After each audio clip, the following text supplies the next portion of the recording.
nitwa Bigirimana Elvis, nkaba navutse mu 1984, ubu nkaba mba mu gisagara cya Nyamata. Ikibazo dufise ni ikibazo cy'uburwayi.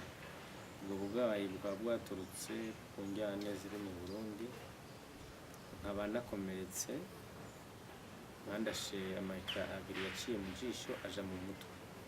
Icyo gihe ntibyanyoroheye kwivuza kubera uburyo nyine twariko turahunga twinyegeza. Mu gihe nashoboye gushika mu Rwanda, narashoboye kuronka ubuvuzi bukeya bwo mu jisho, banyandikiye imiti yo mu jisho, ariko byerekanye n'amayika nta buvuzi na bumwe bwigeze bukorwa. Amayika aracari mu mutwe, kandi ikibazo kiba gihari ni uko iyo hatse izuba habanje kuzungurirwa. Iyo habaye mu bibazo by'ubuzima nkiyumvira cyane, nkara ntasinziriye, umutwe umenetse kenshi. No ku bintu byerekeranye n'amayika nyine ari mu mutwe, ndafise ikibazo cy'amagiripe yama andika iminsi yose.